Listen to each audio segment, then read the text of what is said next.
Now basically, if you can get that clip, like on this side of your jacket here. Okay. Yeah, I can't, but Yeah. can you put Yeah. it like this? So here.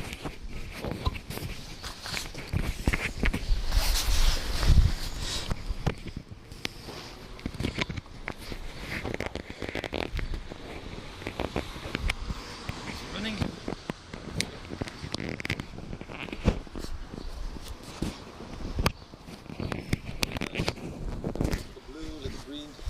Okay. Is it on? Yeah, it's fine.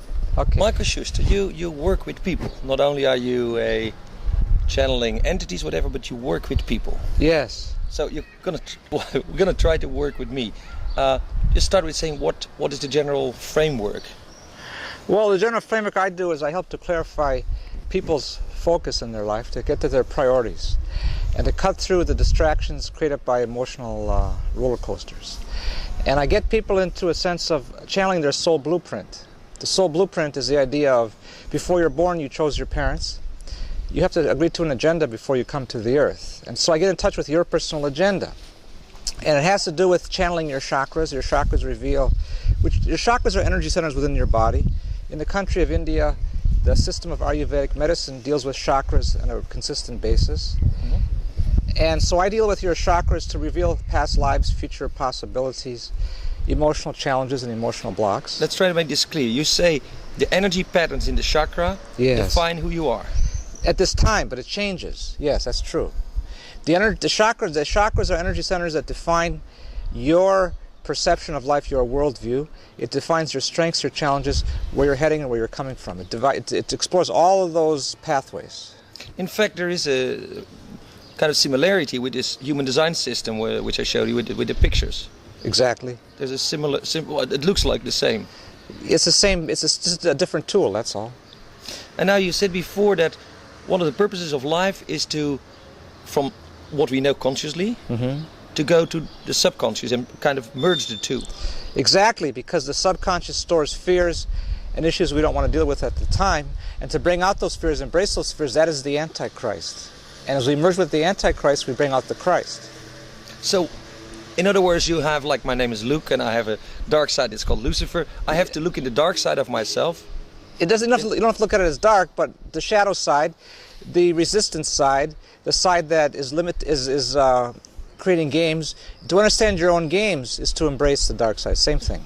Everybody plays games. I played games with years, thinking I had to accommodate women in my life. Where I decided to accommodate myself, I could accommodate women better. But that was my game. Everybody has their games. It's a sense of the life challenge I call games. It's all the same. It's how you want to look at life. But I look at it as a dark side, the shadow side, the side that's not clear.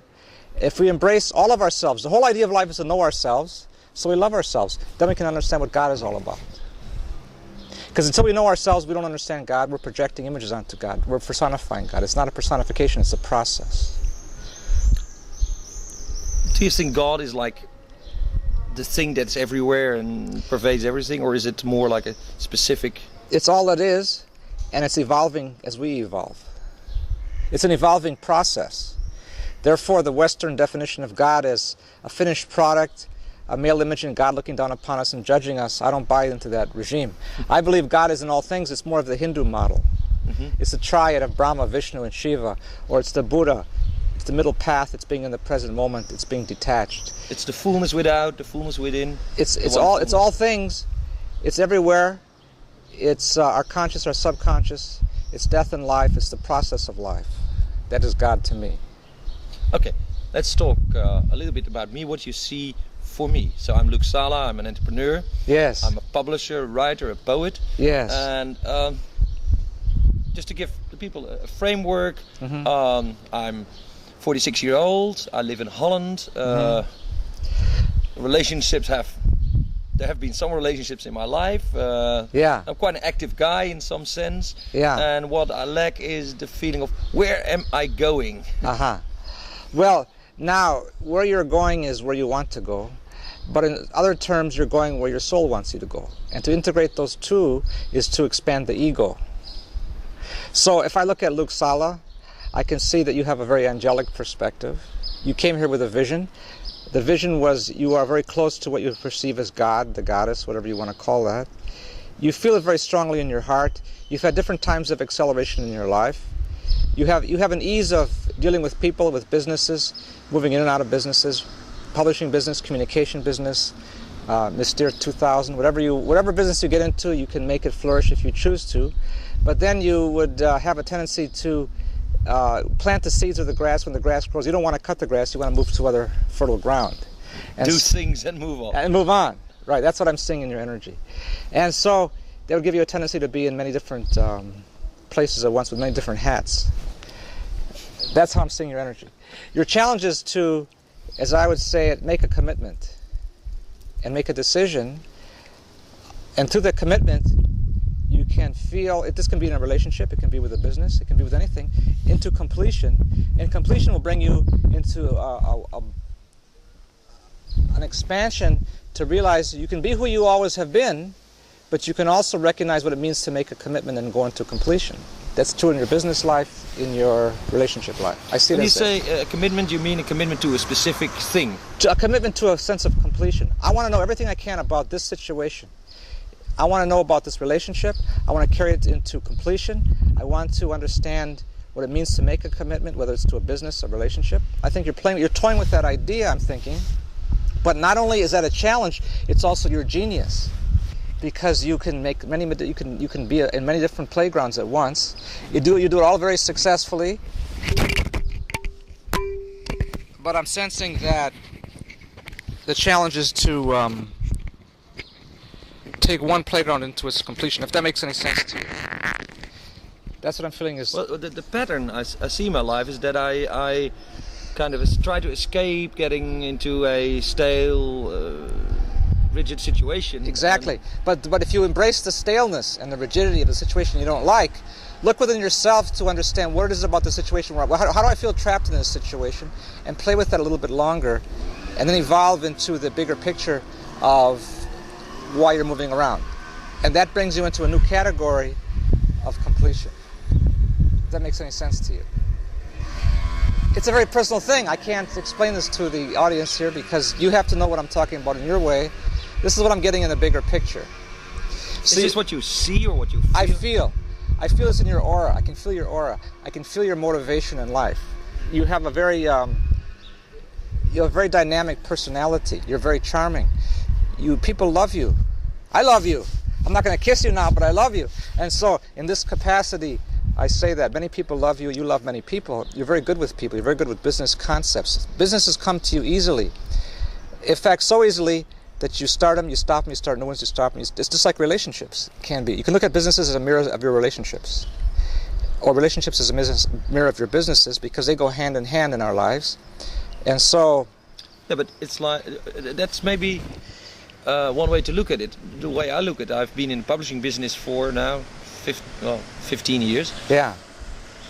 That's like my umbrella. Okay. I'm a media person, and under that umbrella I've developed various kind of trade shows, magazines, CD-ROMs. We're now doing television, but in fact it all falls under the general idea that I try to feel what's out there, what people... Yes. I have a very funny thing. Sometimes I can feel the mood of the city. Yes. I can feel the mood of the things. Like when Ajax or whatever, most people can do that. And when there's a football match, it's not only the sounds, but there's something exciting in the city. Okay, now as in your business life, as your media business or your publishing business is the umbrella, your marriage, your family is your umbrella, and all the other relationships are peripheral. That's the mirror. And so, if you can make if you can recognize that it's okay, there's no judgment here. Everything is perfectly all right. There's no right or wrong. It's simply a matter of understanding the games we're playing in life, and that's my job. I help people to understand how they establish their soul blueprint, how they establish their life priorities, and I give people the bigger picture when I work with people. Now, one of the things you do, you tell them, you elucidate, you kind of give an idea of where some of their memories, where some of their emotions come from, like from past lives. Yes, and I help people clarify emotions are not the same thing as feelings, because emotions come from childhood.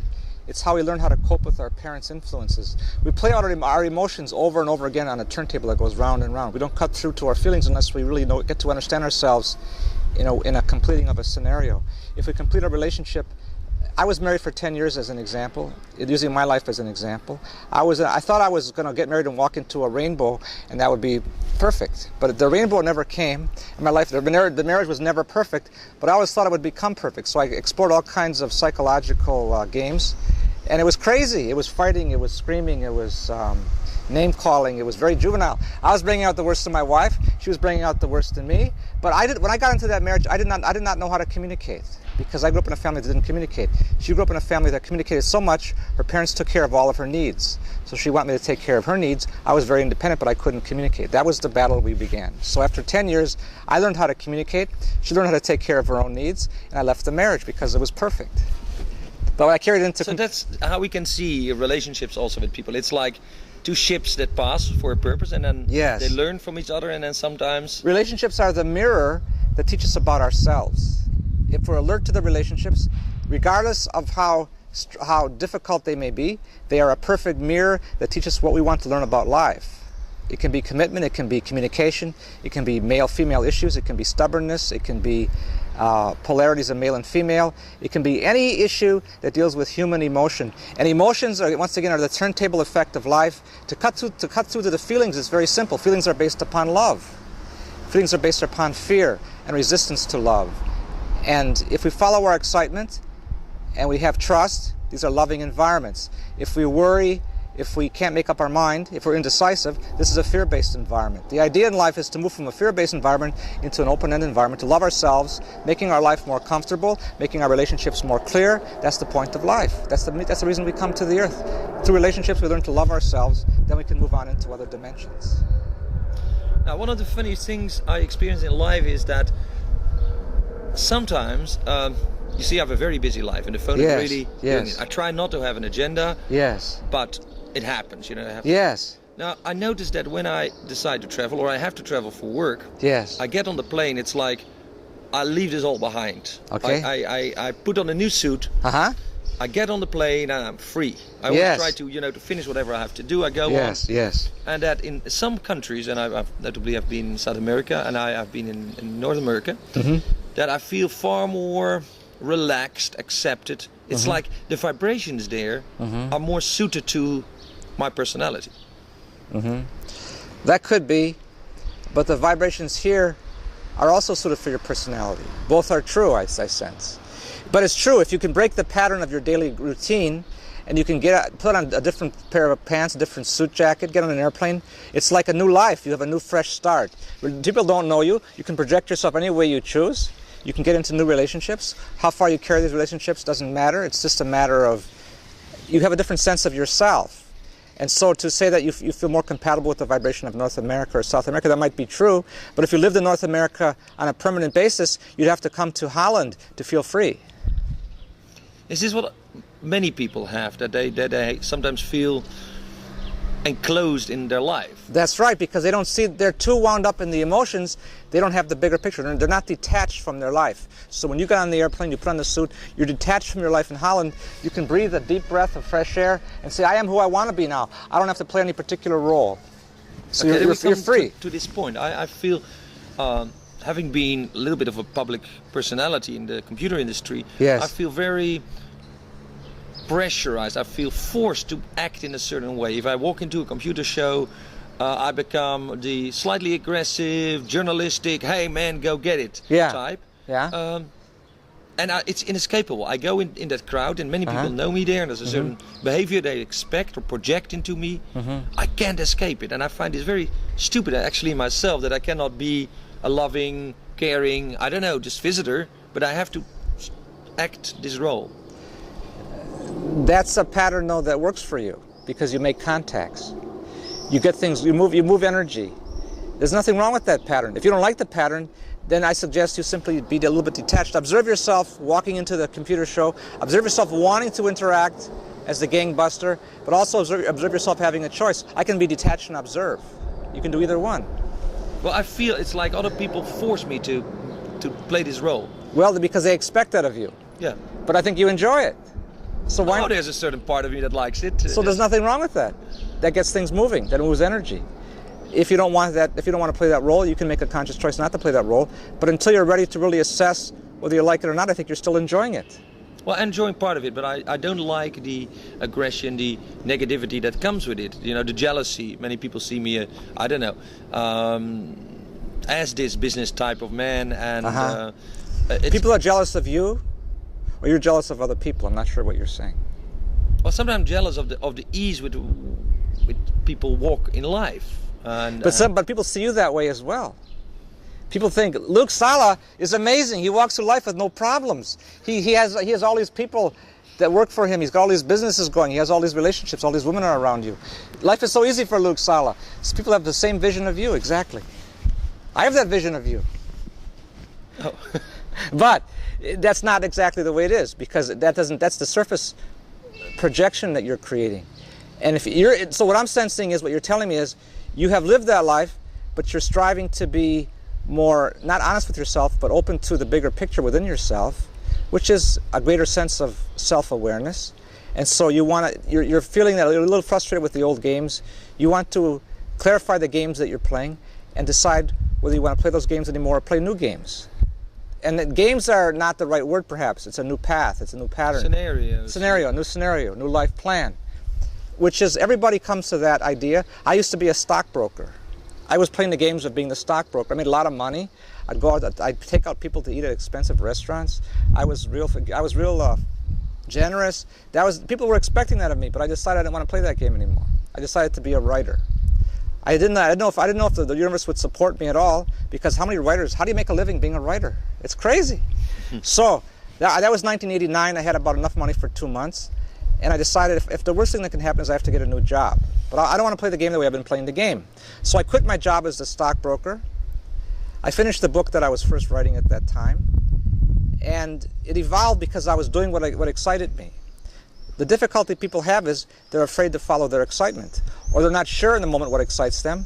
So they have to fish around a little bit to understand what excites. Everybody has certain levels of excitement. To me, writing books is exciting. Working with people is exciting. Helping people clarify their life is exciting. Because I've clarified my life, I can help other people clarify their life. It just follows. That's the way life works. We become an example for others. That's the Christ principle. So your Christ principle is, you're a very generous individual. You're very dynamic. So when you walk into this computer show, to be dynamic is your Christ itself. There's nothing wrong with that. But you want to have a different viewpoint of the Christ itself. Now you might not want to play that game. You're still the Christ no matter what. Because that's who you are. Well, what I really see is that there is in people a fear. It's a fear of maybe power. It's a fear of understanding. It's a fear of change. It's a fear of the unknown. It's a fear of power. It's a fear of powerlessness. These are the basic fears that humans face. And so more people perhaps are afraid of the light than they are afraid of darkness. Because the fear of the light gives them great responsibility. They don't want those responsibilities. That's a big fear with people. Another big fear is the fear of the unknown, or the fear of losing self, losing ego. In this time on the earth, ego must expand. I've had many extraterrestrial experiences. I'm bringing this in. When you say extraterrestrial, you mean you were in contact, actually seeing or feeling? They came into my bedroom, I touched them, they touched me, I saw them. And when I dialogued with them telepathically, they had a very different ego orientation. They were the whole group. They had a group consciousness. They were terrified of their individuality. They were androgynous. They were male and female. They knew they were part of the whole group. They were connected to their whole society through the heart, or through the mind. Anyway, Would you say they had less ego? They had very, very, very much less ego, but it was group ego. It was not individual ego. We, on the other hand, are so individually egotistical, we're afraid to give up our ego to merge with the group. They're so comfortable with the group, they're terrified of becoming the individual because they fear they'd be abandoned by God. They wouldn't know of their divinity. So they came into my bedroom to tell me, we're coming to merge. That extraterrestrial society is coming to merge with us. They are the abductors. They're the ones that are getting a lot of press these days, is the ones sticking needles in our noses, getting women pregnant, taking the fetus out. All kinds of stories and conspiracies are circling around these theories of extraterrestrials. But are they true? Not really. What's the truth is, we are extraterrestrial and we are terrestrial. We're both. To recognize we are our conscious, we are our subconscious. We're dead and we're alive. We're male and we're female. We are terrestrial, and extraterrestrial is the realm of the soul. That's the future of human evolution. to realize nothing is outside of ourselves. We can never be victimized. And I told them to leave my bedroom. They said no. I said yes. They said no. I said yes. I said, what gives you the right to be here? Because I was terrified. And they said to me, you humans are a funny species. I said, how so? They said, you make agreements, you forget your agreements, you automatically assume you're being victimized. If you can remember your agreements, you cannot be victimized. They challenged me to remember the agreement. So and that's what you have done. Now, when I hear you, it sounds like maybe in the past, a long time in the past, some tribal communities had more of this sense of community and less of individuality. yes, absolutely. Absolutely. Is that because they were closer to the extraterrestrial world? You're talking about past scenarios on the Earth? Yes, tribes that maybe today live indigenous tribes, like the Aborigines in Australia, yeah. the indigenous tribal cultures of South America, even the American Indians in North America, even the Gypsies in Europe. It doesn't matter where every continent, in Africa, the indigenous tribes, in Europe, the Gypsies, the street people, the people you think are insane, that they don't know where their head is. They might have a clear connection to their soul, to other dimensions, but they're not here. They're not grounded here. And so what I'm saying is, a successful life is a well-integrated personality. And when one integrates their personality, they are free then to have extraterrestrial experiences, angelic experiences, to recognize the nature of the soul is very multidimensional. It's male, it's female, it's conscious, it's subconscious. When you say that, multidimensional, it's like we could be sitting here and you would see an extraterrestrial sitting there and I would not. That's correct. Or you might see it and I might not. It depends. Whatever vibration is conducive to creating the bridge between my heart and the heart of the extraterrestrial creates the vibrational resonance that makes him visible to me and me visible to him. To create that bridge, we have to raise our vibration. So you have a very high vibration. Your crown chakra just radiates. So you have the capacity to see extraterrestrials, but you have that. But I have never had. Because your agenda is so much in the business world, in relationships, in media production, in computers. You've been keeping yourself very occupied. If you can quiet your mind and be the observer when you walk into a computer show, that would carry you into the space of reflecting upon your priorities. Then you can meet your extraterrestrials. They'll meet you halfway. That's the way it works. I had to quiet my mind, not be the stockbroker anymore. I had to quiet my mind and be aware of my own motivations. What do I want out of life? What are my priorities? Once I resolve those issues and move through the fears of the excuses for following my excitement, my life became magical. And suddenly I could raise my vibration. But that happened to you through an accident, actually. Well, the process began in a car accident where I died. But it took me 20 years after that car accident in 1964 to realize my own agenda, because I was resisting. That was my resistance. This is the first time I broke something, so it will take 20 years now. Well, let's analyze this. You broke something in your right wrist. Right wrist is left brain. Left brain is logic. You're reorientating the priorities of your own logic. Does that mean I become more feminine? Perhaps more feminine, perhaps aware of feminine needs. They're within you, but they're also outside of you. That is the reason for the break in the wrist. I broke my right ankle terribly when I was married. I had to reframe a new sense of logic because I was in a marriage I didn't like. I was not willing to end the marriage. So I broke my right ankle. I had 3 surgeries on that ankle. I was hospitalized off and on for 6 months. I couldn't walk. I was a mess. It was much worse than your ankle, so I was more resistant than you. This was about 15 years ago. I was extremely resistant. I thought I was enlightened because I knew everything. But knowledge doesn't mean anything. You have to integrate it with experience. You have to move through emotional patterns of fear, unworthiness, guilt. You have to learn to embrace self-love. I hadn't done that yet. I have a poem about it. Yeah. The main line reads, "Wisdom is not knowing, but feeling the truth." That's right. That's right. That's perfect. So you know these things, and you can express them. Tell me how I know these things. Because you have an open channel. Your crown chakra is wide open. You have great wisdom coming to you from past lives, and that wisdom gives you the right to have an easy life, to reflect upon your choices. It's time to reflect upon new choices, hence you broke your wrist.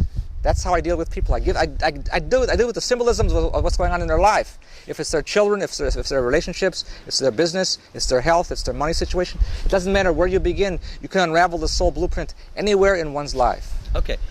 For the past month, I've had like an incredible amount of choices. Yes.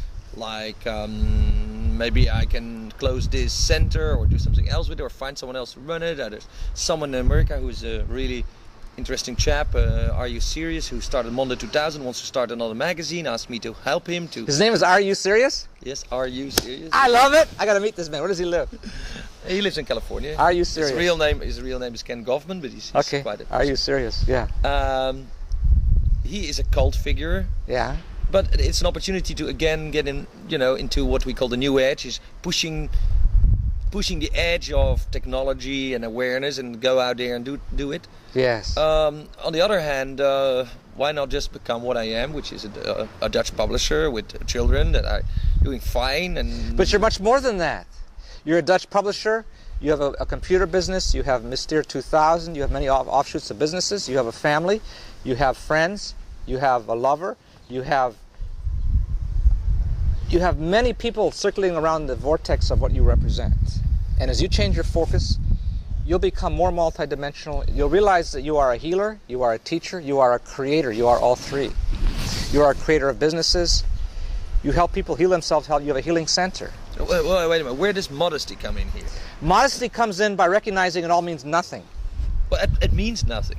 But you still can offer yourself as an example. That's what it means to become the Christ. You're an example for others to recognize you. I can't heal you, but if I heal myself, I can recognize that I'm doing my service. By continuously healing myself, expanding my feelings, not being afraid of my feelings. Yeah? Yeah, but like for me, one of the reasons I make television is because I would like to show to the world that, like street people we were talking about, yes, that they have incredible wisdom. Yes. That, as I see it, a beggar in the street might have this sole purpose every day to meet one person. This is maybe a romantic idea that I think it's true. That he every day has a chance to meet someone, to look someone in the eyes, get some money maybe, but thereby allowing this person to connect. When I quit my job as a stockbroker, my greatest fear in life was I would become a street person. So when I see a street person, I thank him for playing out the role I could have played, but I chose not to play it. I still have that fear within myself that I'll run out of money. Trusting my life process, trusting my abundance is still my issue to a degree. So the street person mirrors that to me.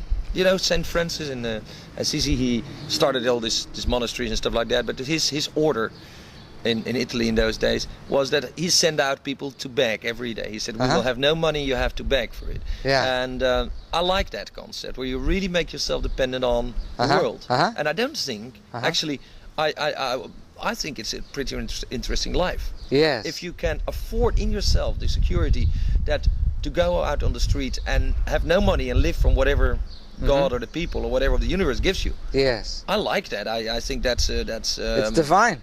Yeah, it's divine. It's a divine path. And we, as say regular citizens, should look at those people more with a envy them and say, hey, these people are really gotten rid of materialistic impulses. They might have a little bit of hardship. Yes. On the other hand, they have an opportunity to meet people. If you're at your last piece of bread and you need food, the person who gives you the next... You have to be interdependent with the world around you. Yes. And realize we're all the same, but what separates people is the power and force of imagination. And that's where you stand out. You have an expansive imagination. And you believe it, you trust it, you live your imagination. But it's not mine. It is yours, and it's not yours, it's both. Because you play with it. Now, to go out and to realize it's all nothing, to be a beggar and go out and like St. Francis said, you must beg for your next piece of bread, that creates the sense of, I am humble. You asked about humbleness. That would create humbleness. Realize the nothingness of all that you have. It's something because you enjoy it, it employs people, it's dynamic, but it's also nothingness. It's both. That's the humbleness in life. If you lost it all, would you care? If I lost, no. Well, the funniest thing is that one of the things I've learned is that you can have anything you want if you're willing to give it. Right. If you give respect, you get respect. If you give love, you get love. And this is the funny thing: if you give money, you get money. That's right. So the secret, if people ask me how do I get rich, I said, well, man, start giving it away. Not because you want to be rich, but because it's the only thing you can do with it. That's right. Because if you hoard it, you believe in shortage. The vibration of shortage creates more shortage. The vibration of freedom, giving it away, creates more abundance. It's that simple. You know that truth. It's inbred within your consciousness. You learn that in other lifetimes. You brought that into this lifetime as Luke. You can share that teaching. That's how you're a teacher for others. Okay. Let me ask you something. You walked around in this city. Yes. And this city has a few problems. Parking spaces is one, but that is universal. Yes, yes. But another problem that this city has is that we have many people, we call them allochtoon, but people that come from Turkey, and they have all kinds of societies. Yes. How in the next 10 years in the city can we do something about integrating them? Or do we not need to integrate them maybe? Well, that's an interesting question. Germany is even facing a more difficult situation than that. Since East Germany and West Germany unified, there are many what they call aliens in their country. It's analogous to aliens, extraterrestrials or aliens too. As we integrate, one of the biggest challenges on the earth at this time is to integrate our cultural heritage. We are all cultures. We are connected to everybody else. We are black, we are white, we are Indian, we are Chinese, we're Asian. But we have a uniqueness that says, I'm not Asian, I'm white. I'm not Chinese, I'm white, I'm not American Indian. But as I love myself, which is the goal of life, I see myself in all other cultures. And to integrate all the cultures, and not that you have to become the culture of the Indian, the Chinese, the black person, but to recognize their culture just as valid as your culture, my culture just as valid as their culture. We can share cultural perceptions. We can integrate in the sense that we can all live in harmony. There's enough for everybody. But because of the vibration of greed and power, there doesn't seem to be enough for everybody. That's the challenge the Earth faces at this time, not only in the city of Amsterdam. In practical terms, for me, what can I do about that problem? What you can do is realize that, try to understand the motivation of the beggar. Understand the motivation of the black person, the person from India, the person from Turkey. Understand where they're coming, what are their needs. Talk to them, feel their needs. What do they want as human beings? Create a dialogue. You're very good at that. If you create a dialogue with the people around you, different cultures, you come to understand one another. That's healing. That's integration. But many people are afraid to talk to those they don't understand. They see it as a threat, and they keep it at arm's length. That's the process that needs to be changed all around the world. And wars are created by miscommunication or lack of communication. No, we don't have any enemies except fear and ignorance. That's our only enemy. So if you ask, what can you do on a personal level in the city of Amsterdam? Talk to the street people. Talk to the person that you don't understand. See where they're coming from. What are their priorities in life? What excites them? What motivates them? I had that opportunity when I was a probation officer in the United States, in the city of Milwaukee. I worked in the ghetto of Milwaukee for 15 years. I talked to Indians. I talked to black people. I talked to rich people, middle-class people. I talked to a wide spectrum. People are basically the same. They want self-respect. They want love.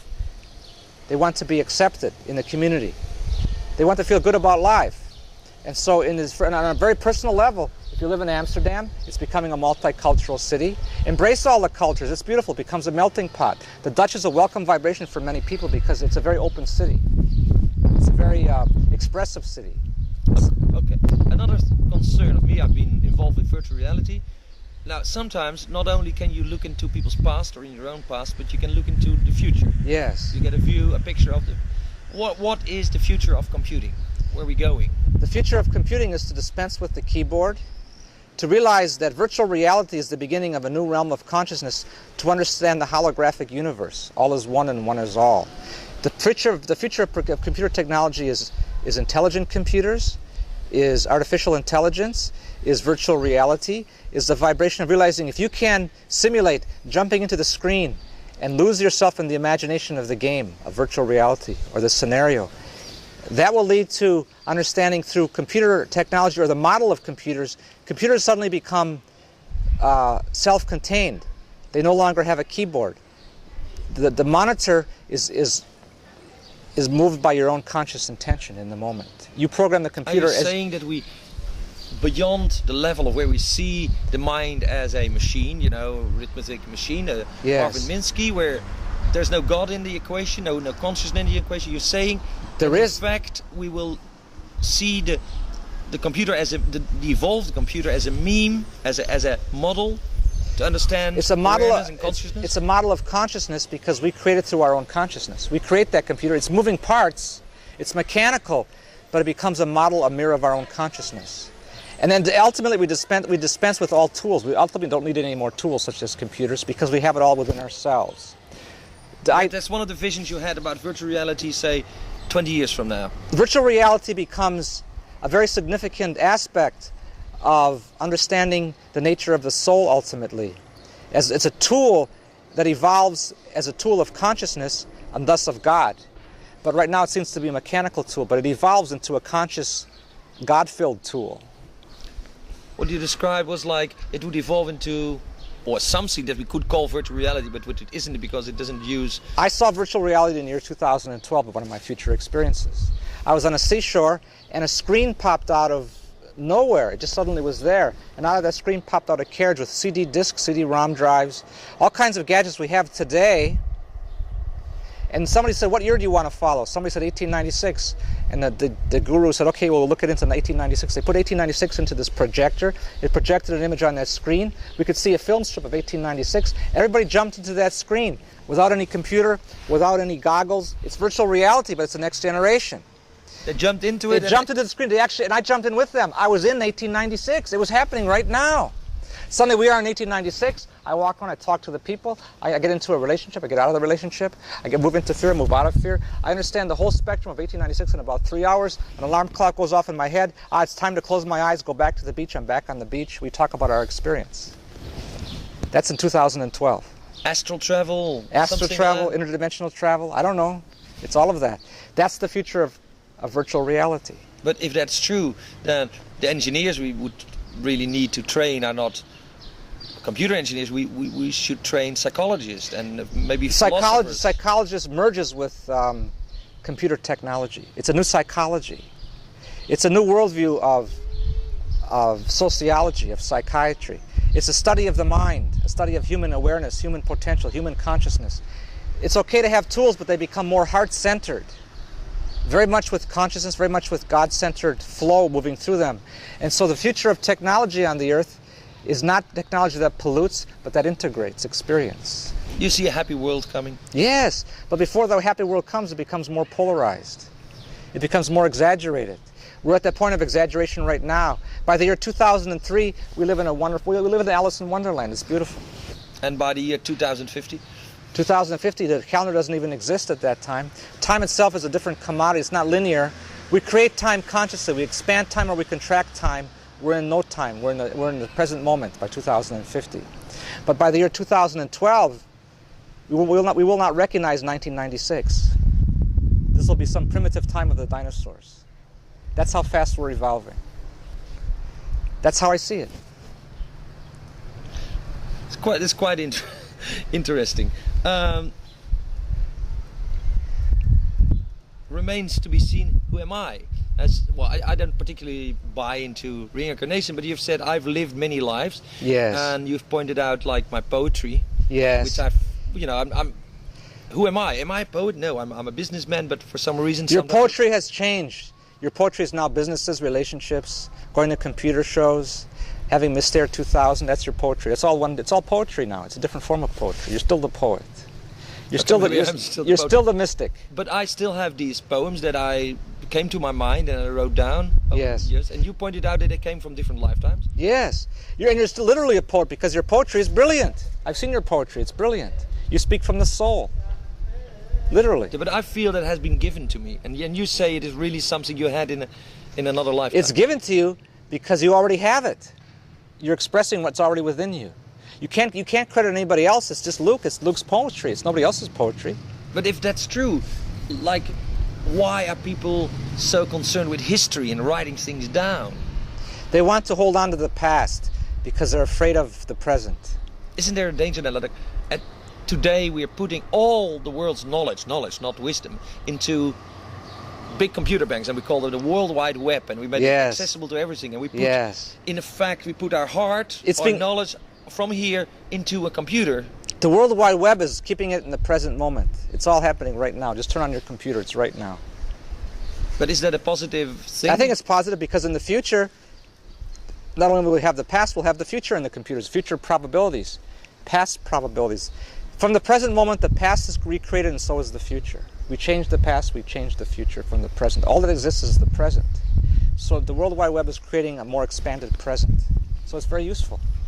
I think it's very, very useful. I don't care if there's a monopoly on the web or not. It's very useful. But there's not a danger that we get out of touch with this knowledge that we put out there. I don't think so.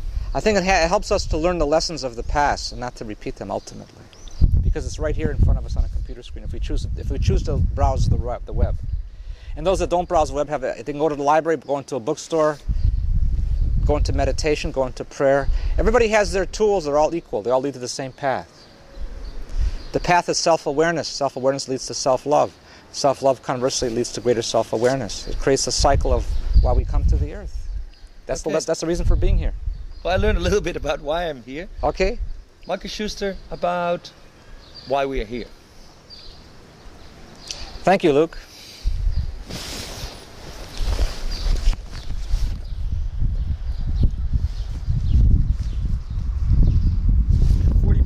Oh. Right.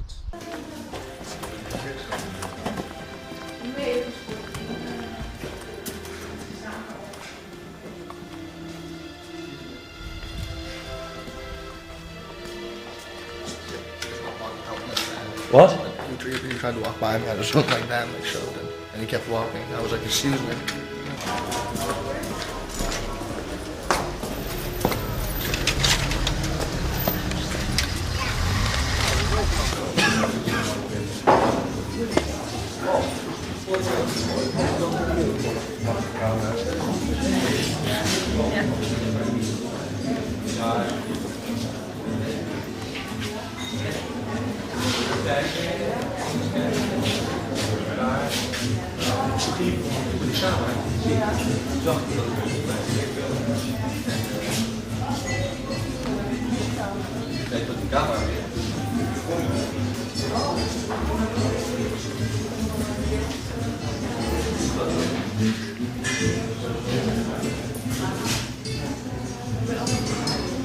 Ja, nu een beetje. It's basically the people also, you know, like the general... Look, what did that guy yell at me? Sorry guys,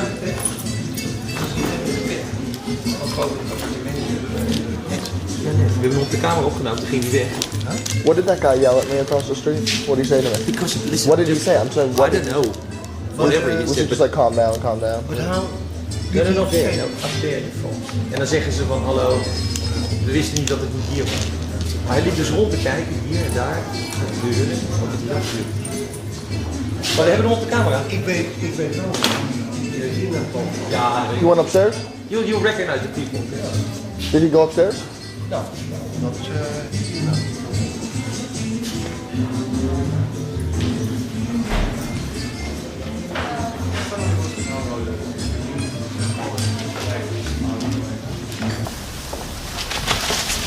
Ik ben hier nog eens een keer in een van die grachten. Hier toch? Hey, papi. Even kijken. Maar hier deze.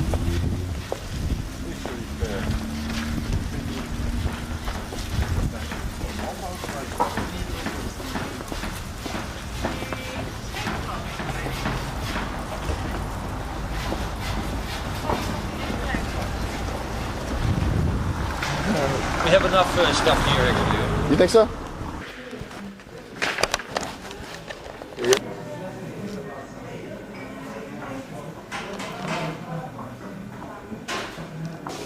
So this is the image. Now, can you put everything on? Like, It may be new to you, some may not be new to you. But I have had a death experience where I died for a while. And I came back into my body ultimately to remember that I came back as a different soul. I'm not the same soul that was born in this body. And in that context, I have unraveled in a slow process an awareness of the reason I came back to the earth at age 19, to reflect upon the nature of how our consciousness is shifting very rapidly at this time in our world. So I'm going to reflect upon how I perceive the consciousness shifting, where it's going, and what life will be like in the next 20 years, let's say.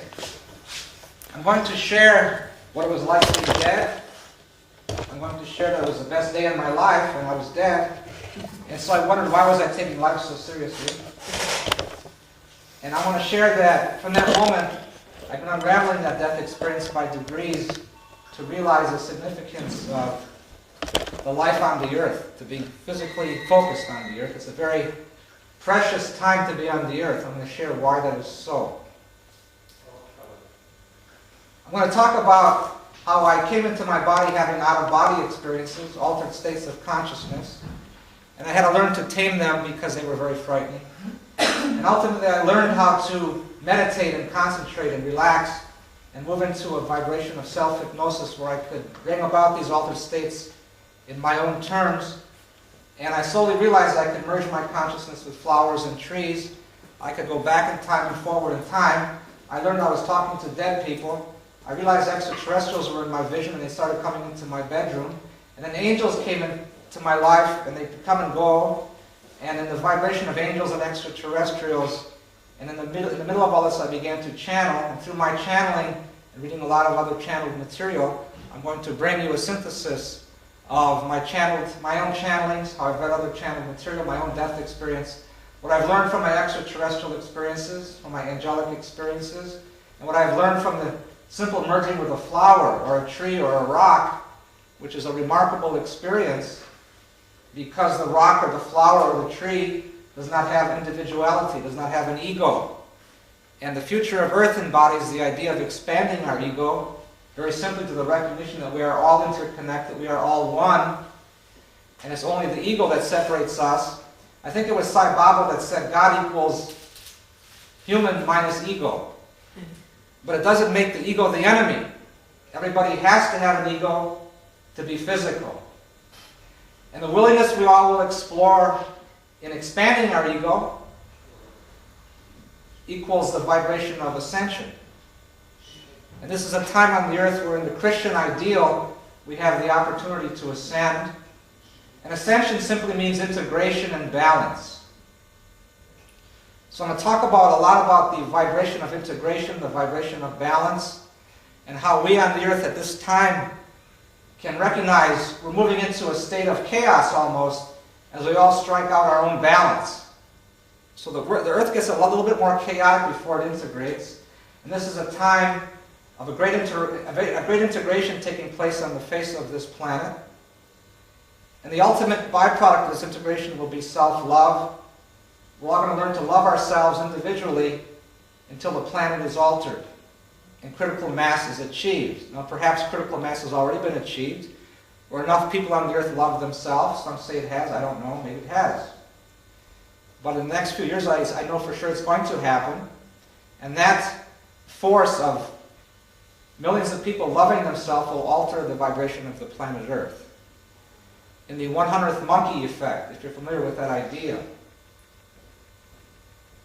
people miles away, having no inkling of what's going on, even if they're isolated in their lives, will realize the Earth is changing because critical mass has been achieved. And when that happens, the vibrations of the Earth alter in a spontaneous eruption of unconditional love, which is the vibration of angels and certain extraterrestrials I've had experience with.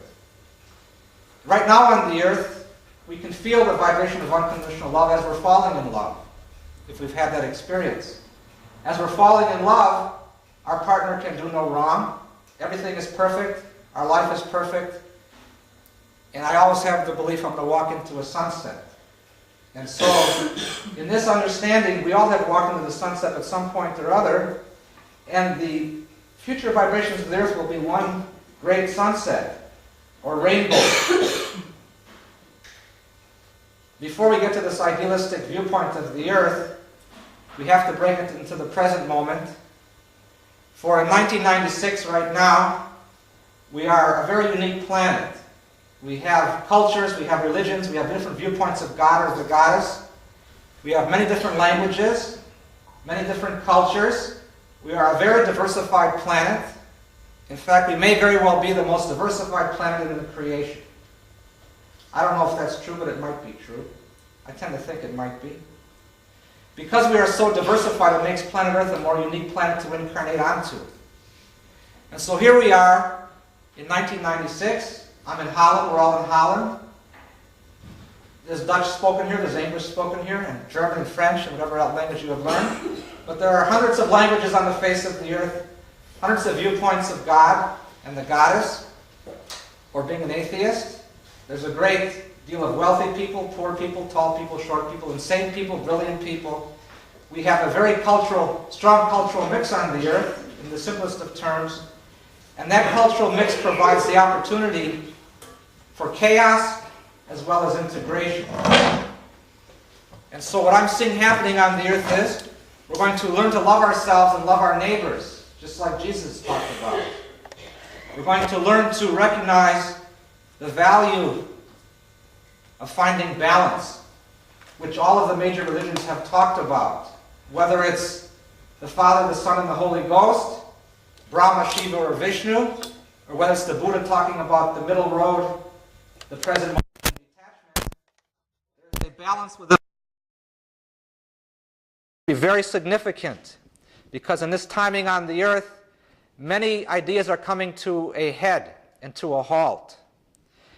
The Mother Earth is polluted beyond repair almost. There is much garbage in the oceans. We are dependent upon fossil fuels and atomic power. It's creating chaos in the atmosphere. And most importantly, we're cutting down trees at record numbers. Forests are being cut down. And without forests, we cannot survive as a species. And with too many nuclear explosions on the face of the earth or underground the earth, we cannot survive as a species. This has happened in the past. Well, I will share certain information received from extraterrestrials. I'll tell you all about this as I proceed, but I've recognized that nuclear power becomes a capability on many worlds. And on most worlds, when nuclear power becomes a capability, the question is, has our spirituality become equal to the power of nuclear force? Or solar power can be used in a positive way or a negative way.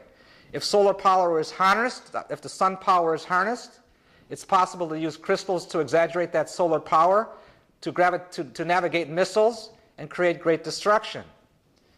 These games have been played on many civilizations, including Atlantis, in our most recent reincarnational journey in the past. Or is it in the present? It's probably here right now, but I'm going to talk in linear terms. And so, we are in a nuclear age. We are in the age of great comforts. Unfortunately, the earth is suffocating because of our comforts. We all have automobiles. We hop in our car, we turn on the engine. The exhaust lingers in the atmosphere. We cut down too many trees for paper, for firewood, or simply for the sport of cutting down trees. And we forget that trees create oxygen. We need trees to breathe.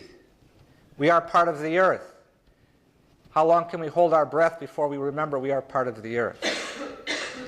And so too many nuclear explosions distracts and disrupts the time force, the time-space orientation of our environment. And nuclear explosions, whether they're underground or on top of the surface, create a warp or a vacuum where photosynthesis no longer works in the same capacity. So our scientific community is not aware of the toys we're playing with. But a great spiritual community is awakening. And by a great spiritual community doesn't mean people who pray or meditate. It means people who know themselves, who dare to move through their fears and empower themselves by being willing to take risks in their life and using what we call free will. For thousands of years we have had free will, millions of years, but humans have not always been willing to explore choices in our personal lives, and the failure to acknowledge choices wastes the idea of free will. What good is free will if we don't acknowledge choices in our lives? And the fear of acknowledging choices is the fear of making the wrong choice. And so this is one fear of many that will change in the next few years. We're going to all look in the cosmic mirror at some point in the next few years and ask ourselves, are we happy? And what's the definition of happiness? I'm not sure. I think it means we're using our talents to the best of our ability. We are effective in our life. Life is working. That equates with the vibration of happiness. If we are successful, we have a well-integrated personality. Right now, the way the world works, we are successful if we have millions of dollars. There's nothing wrong with millions of dollars. There's nothing wrong with materialism. But it does not provide the answer to integration and balance. That only comes with exploration of ourselves, unraveling our dreams, our thoughts, our heartstrings. And so I'm going to talk about tools of empowerment. All tools of empowerment lead to self-love. And self-love in this time frame on the earth leads to, hold on one second.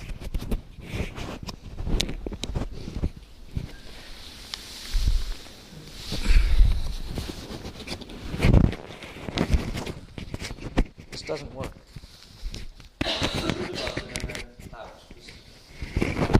Oh, yeah.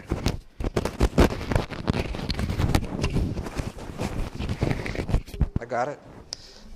Okay, so now, as we learn to love ourselves, the simple truth, in my opinion, is, and I've worked with these ideas, I'm going to share with you tools that have worked for me, and I know if they work for me, they work for everybody, because we're all the same. And I came to realize we're all the same when I was dead. When I was dead, I moved through a tunnel, and I gravitated toward the light. And as I merged with the light, I merged with my soul. As I merged with my soul, I knew I was complete. In that moment, I was one with my soul. And as I was one with my soul, I was one with all souls. And I knew that there was a vibrational presence in that moment, a vibrational sweep that carried me into the simplicity that all is one and one is all. We live in a holographic universe. We are all from the same seed of the creation. In that moment of being dead, I realized I was part of an atmospheric presence that carried me into the recognition in that presence that life on the earth is very sacred. The universe is behind us and within us and for us. But to realize how the universe will support us, we must find balance in our lives. There's not a requirement to find balance, but if we do find balance, we find that simple truth. We can find it in this life, or it's the byproduct of past lives. And if we're not in balance at this time, it doesn't mean we're doing anything wrong. It might be our soul blueprint this time around to be out of balance, to find some great strength in being out of balance. What I'm getting at is there's no perfect way to live or to be. And we cannot assume anything about life because everything is true. Everybody's beliefs are true for themselves, therefore there's nobody to argue with. Everybody has their personal mindset and their feeling tones. And while I was dead, I realized that within the eye of God, in this vibrational sweep of the creation, which everybody merges with upon the death experience, I was under the umbrella of unconditional love that was within me, outside of myself, all around me. And there was nothing within that umbrella that was good or evil. It was all divine.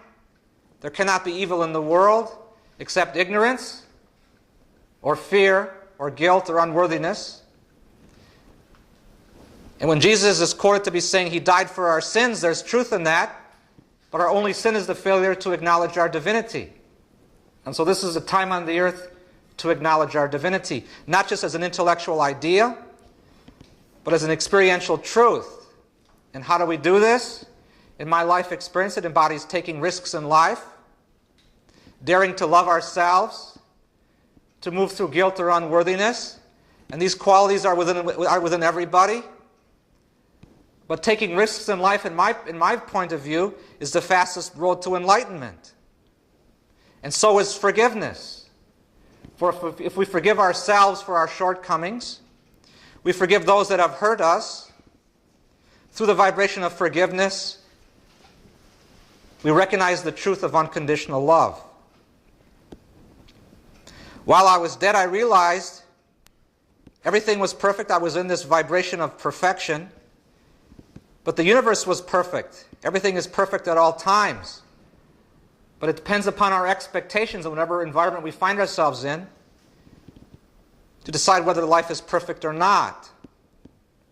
In that environment of being dead, I realized everything is as spiritual as everything else because it's all God and it's all the goddess. And wherever we find ourselves, we're acting out our divinity in whatever dimension we find ourselves on, regardless of our ignorance about our connections to the creation or our awareness of that idea.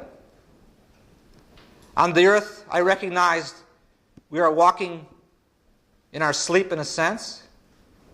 When I came back to the earth, and when I came back to my body, I had a strong recognition to take risks in my life. I didn't know what that meant, so I bought a big motorcycle.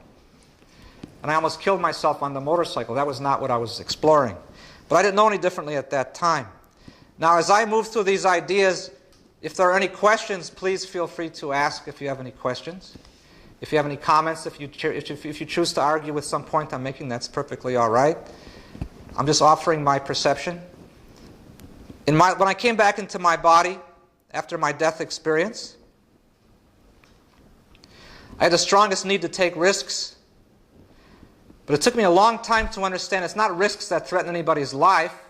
It's not risks that create danger, but it's emotional risk. Emotional risk is what sets people free. And so I learned that very practically in my own life. It took me a long time to understand that simplicity. But ultimately I learned that if you get into a relationship you don't like it, get out of the relationship if it doesn't suit you. If you're in a job you don't like, why are you in the job? Why do you maintain your focus in that job? If you are having money problems, why are you having money problems? If you're having health problems, to ask why you're having health problems creates an idea. We're blocking energy somewhere in our worldview. We're not letting ideas out or ideas in. We need to build a wall or tear down a wall. We need to clarify our boundaries. Something is not working because we're not allowing ourselves to be as spontaneous as we could be. So spontaneity is most divine. We're all going to become more spontaneous in the next few years.